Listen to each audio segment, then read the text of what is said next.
Hello guys and welcome to Pillars of Eternity, an isometric RPG from the legends that are Obsidian Entertainment. Now I would like to preface this with saying that this is a pretty old game, but I do want to play Pillars of Eternity 2 and I feel it's just not right without playing the first one. Now I have played a little bit of it, but I became quickly disillusioned with the combat system. I believe mostly because I was playing a bard and I didn't quite enjoy the class. So what I'm going to do is I'm going to be playing through this game so that I can obviously play the next one. Now, I have played a lot of Tyranny in that, so I'm assuming coming back to this isn't going to feel too weird, but I guess we'll see. So I'm going to be playing on normal story time. Normal mode, because it has been a long time since I played this game.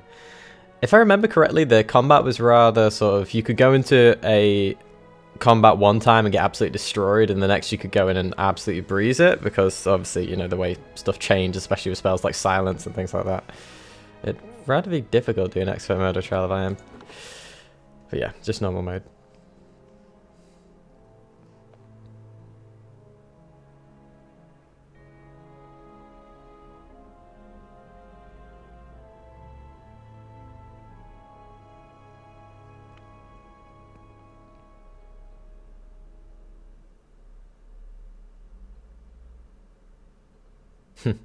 So, yeah, that's interesting. I will admit that I absolutely love the music in this game. 5 wagons grope blindly for the path on a starless night, their master glancing ever upward to the skies for assurance that he is on the right course. A dim lantern his only protection against the encroaching darkness. But the skies bring no comfort, shining no light, betraying no hint of what they know. The caravan carries travelers bound for the frontier hamlet of Gilded Vale, you among them, where a local lord has offered land and wealth to settlers from abroad looking for a fresh start. You have taken suddenly ill, sweating and shivering, and one of the other travelers signals for the caravan master to stop on your behalf. He pulls up just in time to avoid plowing into the trunk of a fallen tree that bars the way ahead. You will go no further tonight. I absolutely love the music in this game, I'm not going to lie. Character creation. These graphics aren't 100%. I'm just going to quickly change that. Okay, it looks a bit better.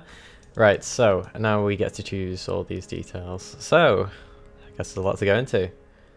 So male, the place of men in society varies from culture to culture. Cultures like the Adir and the Direwood. Oh yeah, I forgot. With games like this, if you hover over the little blue ones, it gives you further information. So, Direwood, a colonial nation founded by settlers from the Adir Empire. Following a series of conflicts from the Adir, the territory became independent in 2672 AI and is now ruled by a duke who is elected by 7 earls that oversee its earldoms. That's a weird. West Duke not capitalized. Military and heavy labor. Among the tribes of the Nasitak, men perform many of the homestead and organizational duties. In Glanfarth, which is territory comprised of the forest southeast of the Bale River, populated indigenously by a group of loosely affiliated tribes, collectively known as the Glanfathians, and governed by a council of its 6 most powerful figures. To a large number of ruined Engwithan sites, which they hold sacred. The ruins have been at the centre of a number of large-scale conflicts with the Direwooden colonists. So they're like the natives, I guess. Men and women have more fluid social roles in all societies. There are exceptions to this rule. Typically, I play a man in game, so I'm just going to keep playing that. Now, in terms of race, usually I just stick to human, but I'm just going to look. So we got the humans, which is the most common race in those 2 republics. The Aomao, I guess. Aomao? The mighty Aomao, the largest of the Kith races, and are commonly found in or near oceans. Though not truly aquatic, they have an affinity for water, and many of their civilizations, such as the Rauti, are based on naval dominance. They're known for their unparalleled strength. Yeah. Obviously, we got dwarves. By virtue of land covered and number of colonies settled, dwarves are the most well-travelled race in the world. They're commonly found most in the Direwood and Valin republics and almost any colonised land. It's interesting. Usually they're not that well-travelled, are they, dwarves? Elves are the dominant race in Glanfarth, and the white that wends, which is interesting. I'd like to know more about that with a name like that. Speed and intelligence. The Orlans Smallest. Don't consider them to be civilized at all. Also notable for their large ears, two-tone skin, hirsute bodies, all unto commonly found in Irglandfath, the Ixmital plains, parts of the Dyrwood, known for their mental intensity and sharp centers, and the godlike, which look very interesting. The godlike are children of the Kith, civilized races who've been blessed with the physical aspects associated with the gods, though some do not consider it a blessing. These aspects may take many forms and often come with mystical powers. Aberrant head shapes are typical, and godlike are unable to wear protective headgear, so it's near impossible to find anything that fits. Because of their unusual nature and their inability to reproduce, godlike are often viewed with fear and wonder. And there are actually, if you go into it, yeah, like multiple different types of sort of each. It's actually really cool. These guys look pretty grim. So I'm going to stick with the human. And right, so we've got 3. Meadowfolk, most common, live in the area. Traditionally live at the edges of elven forest, working in open plains. So typical humans from a fantasy game then. Fighting spirit, once per encounter, 5 seconds after being reduced below 50% endurance, they temporarily gain bonuses to accuracy and damage. Useful. Ocean folk, in the equator on the other side of the globe. Currently the most widespread group.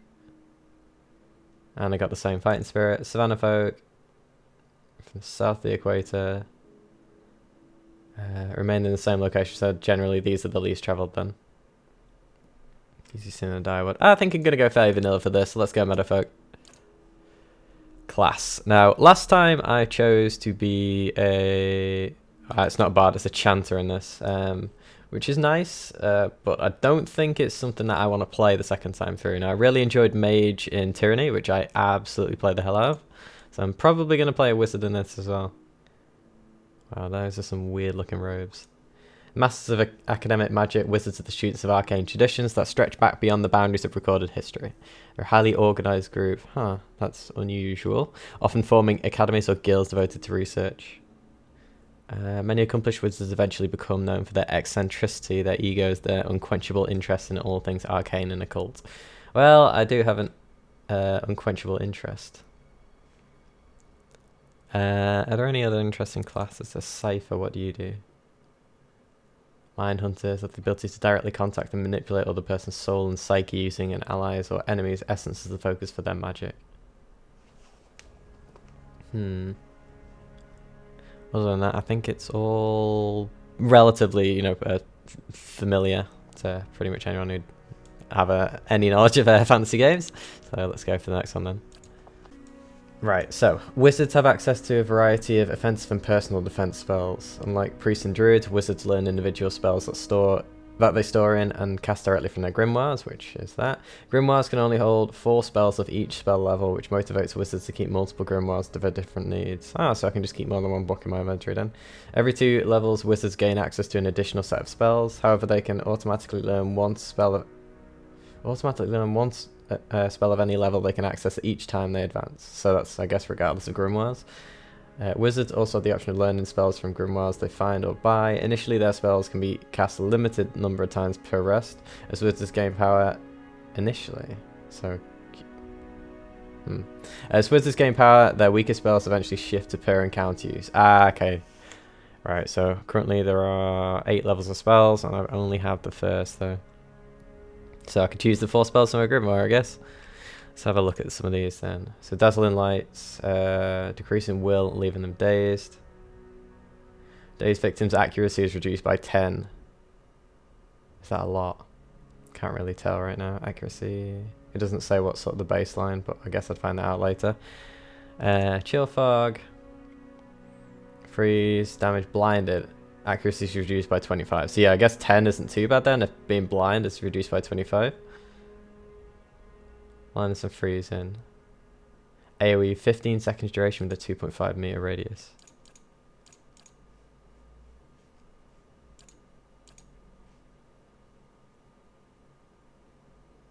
That's just... Right. Parasitic Staff creates a glowing quartz staff of pure energy for the wizard to wield. I don't think I'm going to be getting in close combat too much. Eldritch Aim, extra accuracy. Is that just for the spellcaster though? It doesn't look... Yeah, it's just the caster, so I can't target that on like an archer or something. Fan of Flames creates a cone of fire. Burn damage to anyone in the area of effect. AoE base, 31 to 43 damage. versus reflex. See, obviously with attack spells and stuff like that, they're always against something. Fleet feet, caster, +3 move speed. So again, that's a caster. And disengage in 30 seconds, so I guess I can just run out of combat. Ghost blades, can I keep clicking down these? Yeah. Ghost blades. Inflicting immediate pierce damage and hobbled affliction. Dexterity reduced by 2, movement by 1.5, and reflex by 20. Movement by 1.5. Isn't chill fog even better than that? Or is it chill fog? No. Oh yeah, blindness. Blindness. Yeah, movement's reduced by 2. Huh. Jolt and touch. I do love lightning, I'm not going to lie. A bolt of electricity jumps from the caster's fingers to the nearest enemy and then the next nearest, causing decreasing amounts of shock damage. So it can jump to target +2 foe jump targets, so that's 3 total. Jump targets 16, so it looks like it doesn't actually go down any further after the first decrease in damage. Probably going to take that. Oh, it's touch spell there. What's the range? 2 meters.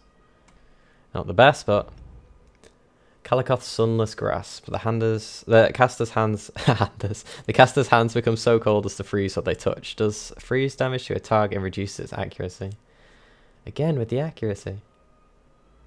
It doesn't really say where the target must be, so I put, is it a touch spell then? Doesn't seem to say. Versus deflection. Minor missiles.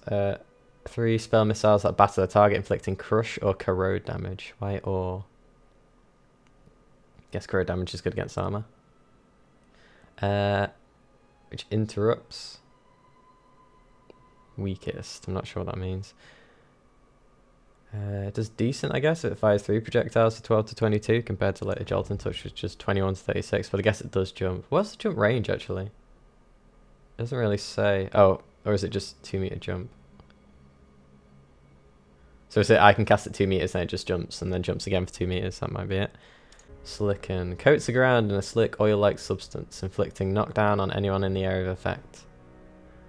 Spirit Shield. Surrounds caster with a shield of spiritual energy, granting an increased damage reduction and a concentration bonus. I wonder whether you can unwrite spells from the Grimoire. Thrust of Tattered Veils. Dealing little damage but having a high chance to disrupt enemy spellcasters. I wouldn't say that's little damage. That does the same as my Jolt, but well, not the same, but you know, a decent amount of damage. Disrupts for 1 second. See, it doesn't really say anything about cast time or that. But that could be useful, I guess, if some mage is prepping a scary spell. Wizard's double creates duplicates of the character, +4 to deflection until hit or critically hit. Right, so let's untag these. So I kind of like Chill Fog for the blind and that. And obviously I do like AoEs. Jolt and Touch, because I like that kind of spell. Now, I'm thinking Spirit Shield or Wizard's Double, because I want something that I can use to protect myself.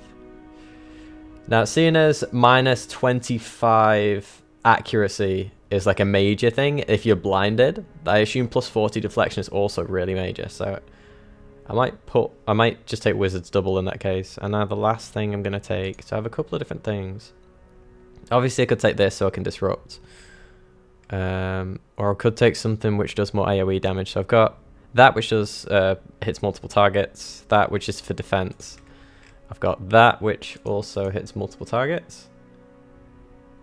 2.5 meter radius, that's not massive, I guess. I guess it couldn't hurt to have a single target spell, so I'll go Thrust of Tattered Veils just so I can target spellcasters a little bit more effectively. And let's move on to the attributes then. So this, oh, I might. Physical and spiritual strength, okay. Highly recommended for wizard. It's weird to have wizards with might. Alright, so these little stars here, if I remember correctly. Why do I have 5 spells? Oh, looks like a generic sort of grimoire thing. The little star is sort of, as you can tell by the big block text on there, recommended for wizard and highly recommended for wizard. So I'm just going to put points in those, I guess. Let's see what they do first. So my character's physical and spiritual strength. Brute force is the ability to channel powerful magic, which is very weird, might having a dual nature like that, but I guess it makes more sense than strength. Intimidating displays next to brute force. Constitution. Not using interactions, but can be used to withstand pain and that. Dex, obviously always useful for not getting hit. Affects action speed and reflex, as well as obviously dexterity-based encounters and conversations and that. Character senses, as well as their instinctive ability to pick up on details. Catch someone in a lie. Sucks I'm not going to be able to get that, but I wonder whether my party members can offset my lack, or my 2B lack of perception. I don't know, does accuracy affect spells as well? Oh yeah, I forgot. With this system, when you hit, it really rolls like a 1D whatever, and then there's like certain bands, so you miss, you glance, you hit, or you like critical hit. I'm not sure whether there's anything more than that, but you can see on that it says it'll be more likely to result in a hit or a crit. There we go, it's a graze or a miss. So I guess that could be useful for certain spells. So I'm going to put 4 points in each of these. I'm probably going to put a couple in there, and I might put, because I'm going to be missing the perception. I like catching people in lies. I like knowing when I'm being lied to in games, because it's hard to read people's body language in this case. If you're actually doing like tabletop roleplay, it's a lot easier because you can just read it off the GM. But yeah, I like to know when I'm being lied to. So that's concentration. I think that affects, so less chance of being interrupted. I'm gonna go a little bit. Don't know how important constitution is, but usually in games like this it's either very, very important or not very important. Every effect, duration, and will. Probably going to put another point in intellect. I think that's generally okay. So I'm not like a glass cannon or anything, just specialised in the ones that I need, which is generally how I play them. Characters, that is. So culture. So this is what we can go. The Deadfire Archipelago. So that's... I'm not sure what this was put in after the game, but obviously Deadfire is to do with the second game, isn't it? So let's go through these. So the Adir Empire is currently the largest and most powerful force in this part of the world. It's centered around the equator and has a tropical climate. Though the Empire has colonies in numerous areas of the world, Greater Adir is at its heart and houses the majority of its human and elven nations. So that is quite a... Oh, the White That Wends, can find more about that. Jesus, it looked quite a bit different. I think that actually looks better, though, than that. Anyway, that looks kind of like... What does the gear look like? So that's like a gambeson. That looks weird. That's pretty cool, but for a spellcaster, is that good? Usually plate armor with spellcasters actually affects the chance of your spells working in games like this. Alright, so the White That Wends. A large, cracked, sudden expanse of polar ice.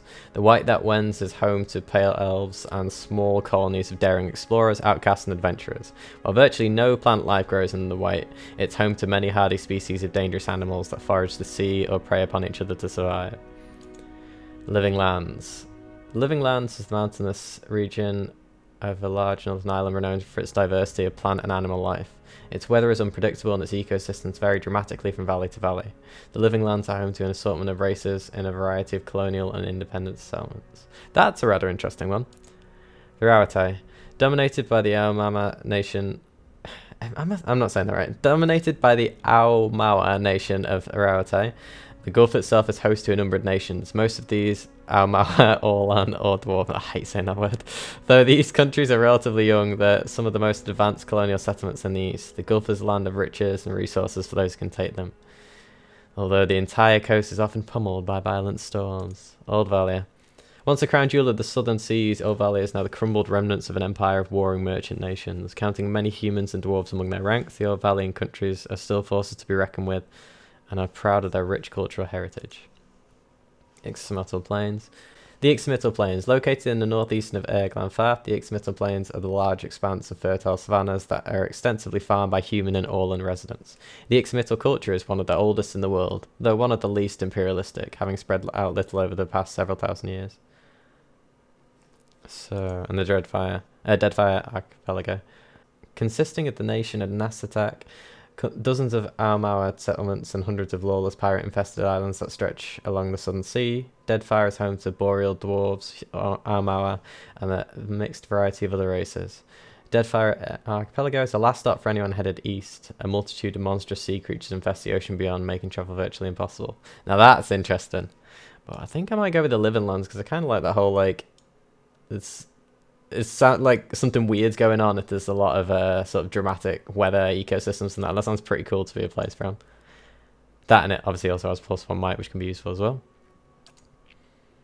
So now I get to choose my background. You're part of a group that founded a fledgling colony in a distant land. Ah, so survival, that's a skill then. Fallen bonus. Ah, okay, so +2 gives me... So that's... with a skill, then it's just got like certain ranks, so skills aren't like out of 100 or whatever. Drifter, you never quite fit in no matter where you go. So, yep, Drifter. Explorer. I wonder what lies beyond. Hunter. I guess I fit mostly with the Explorer, but I'll have a look at the other ones as well. Glorious Sustenance. Labourer. Obviously, Labourer. I do have a lot of might. A Mercenary. Interesting as well. Merchant. And Scientist. Law and Mechanics. Okay, so I guess the 3 top ones are Scientist, Merc, and Explorer. But I'm probably gonna go Explorer, so it's more my kind of thing. So the next is appearance. Right, so there we go. Probably. Let's see. Let's have. Should I go blonde? That's very blonde. Let's go. I could go like that, like sort of a light blonde. Secondary. Oh, for colours for the armor and that. So let's see what these are. I do like white and red. But in what order?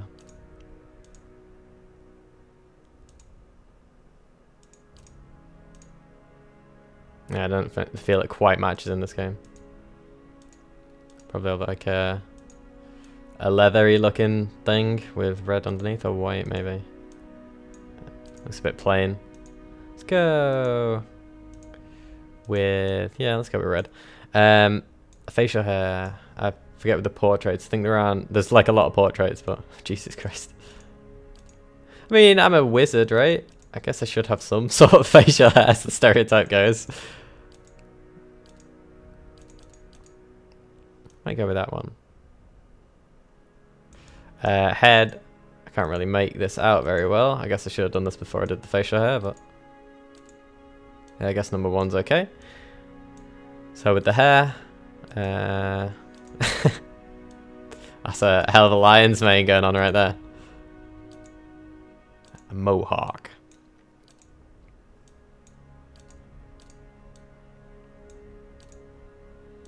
That looks pretty cool, actually. I'm actually liking that. Let's have a look at the portraits, because that one doesn't quite match anymore. There's quite a few really good portraits, actually, in this game. Obviously, they're all the different god... kin, or whatever they're called. The god woken. So that's the elves, dwarves, the Almawa, that's the word. The Orlans. I guess the ones at the end are like Patreon ones?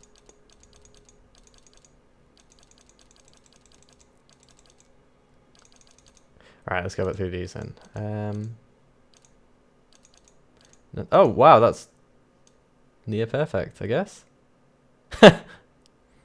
Well, that's pretty good.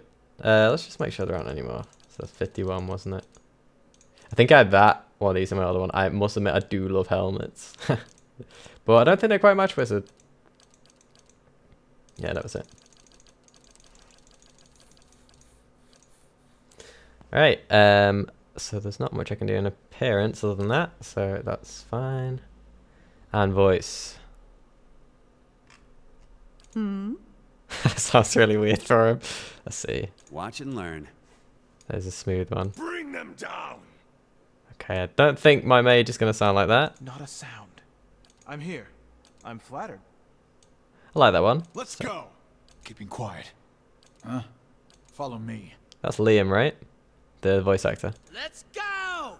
Time to see and not be seen. Huh? I've got this. I kind of hear that a little bit when I look at my character, you know? You better run. Probably not. Let's keep quiet. Yes? Leading the way. Onward. Let's keep quiet. I shall lead us. To whispers and shadows. I think that's a little bit too stereotypical, so noble or benevolent. I'm flattered. Stand together. Quietly now. Yes? Leading the way. I feel benevolent's probably a better match for a mage. I say as he screams. Let's go with Yarick. I like that name. There we go. Probably already horribly statted and spell-equipped character. I am so sorry for anyone who's actually played this game before, if you are actually watching. If anyone is actually watching. And let us go.